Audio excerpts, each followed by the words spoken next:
Veamos otro ejemplo. Fíjate esta función de proporcionalidad inversa. Ahora nos encontramos con una expresión en x en el denominador un tanto más compleja, pero de nuevo, fíjate cómo la x es de grado 1. ¿Cómo podemos entonces extraer sus elementos básicos y representarla? Primero, representando los ejes de coordenada. Respecto a los elementos básicos, gracias al dominio, que será igualando a 0 el denominador y despejando la x como 2, obtendremos r menos 2, obteniendo así una asíntota vertical en x igual a 2 y que ahora represento en pantalla. Respecto a la asíntota horizontal o segundo elemento básico, no tendré más que seguir la regla que expresamos anteriormente, y es que si en el numerador de la expresión de proporcionalidad inversa no aparece ninguna x, entonces la asíntota será y igual a 0, y ahora te la represento en pantalla. Vamos a trabajar los puntos de corte con los ejes. Respecto al punto de corte con el eje de las x, construimos la ecuación formada por f de x igual a 0, es decir, 1 partido x menos 2 igual a 0.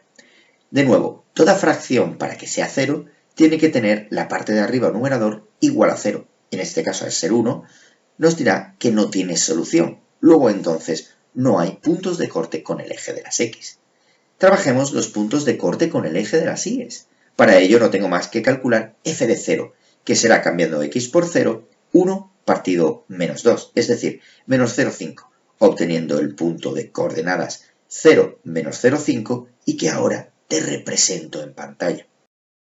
Gracias a mi tabla de valores podré calcular más puntos de esta hipérbola.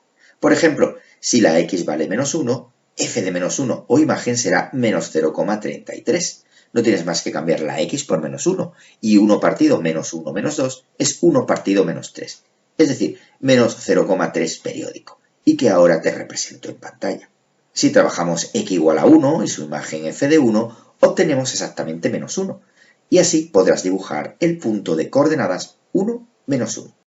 Vamos a trabajar x igual a 3, f de 3 será exactamente 1, y obtendrás así el punto de coordenadas 3, 1.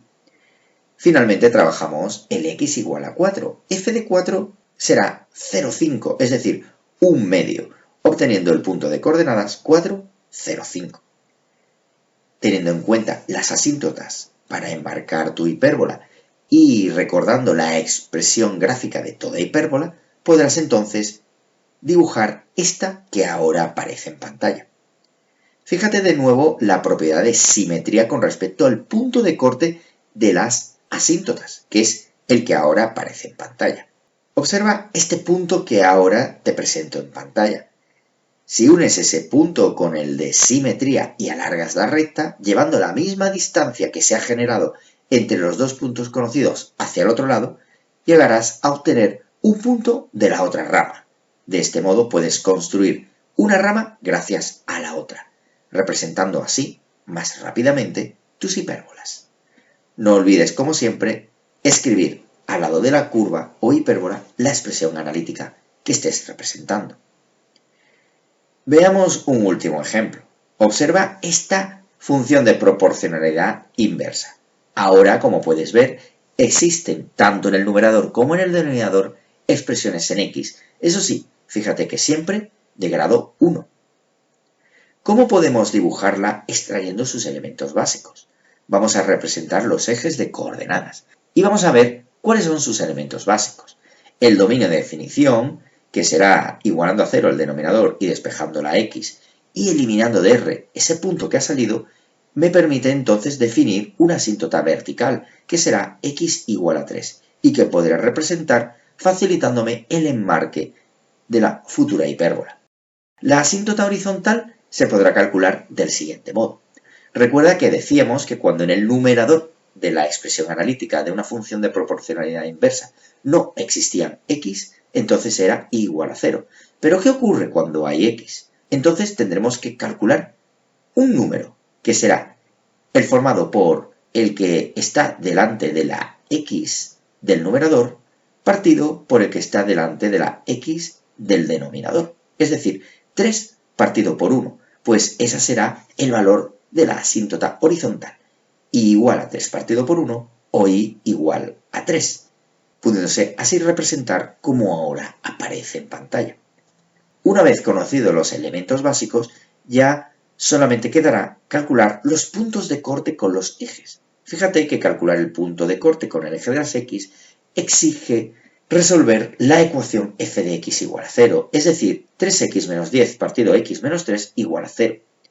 Recordamos que una fracción era igual a 0 cuando el numerador era exactamente 0, y esta expresión, que es una ecuación de primer grado, permite despejar la x siendo exactamente 10 tercios o 3,3 periódico. Luego el punto de corte con el eje de las x será el que ahora parpadea en pantalla, es decir, el de coordenadas 3,3, 0.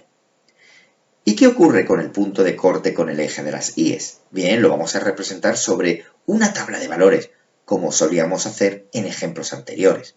Fíjate que si ahora x vale 0, f de 0 será cambiar la x por 0, obteniendo un 10 tercios, es decir, un 3,3 periódico, y que nos llevará al punto de coordenadas 0, 3,33, que es el que ahora aparece representado en pantalla.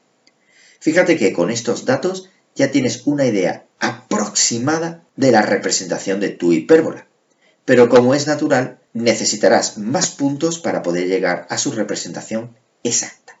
Vamos a trabajar el x igual a 1. F de 1 es exactamente 7 medios, es decir, 3,5, llevándonos al punto que ahora aparece en pantalla de coordenadas 1, 3 y medio.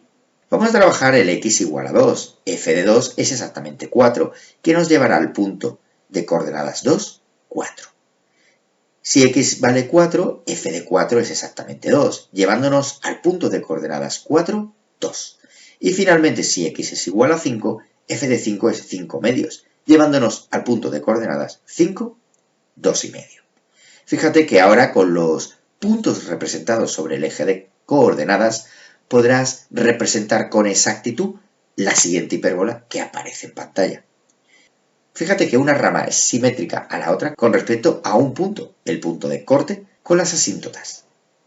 Por ejemplo, si quisiéramos calcular los puntos de la rama derecha gracias a los de la rama de la izquierda, solamente tendremos que elegir un punto ya conocido de la rama izquierda, unir con una recta ese punto con el centro de coordenadas, alargar la recta suficientemente para poder llevar la misma distancia que tienes entre los dos puntos anteriores hacia adelante. Entonces definirás otro punto. Ese punto estará con toda seguridad sobre la rama derecha de esta hipérbola, quedando así definida toda la rama derecha.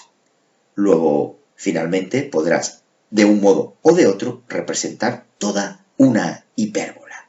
Y, como siempre, no olvidar escribir la expresión analítica cerca de la curva representada.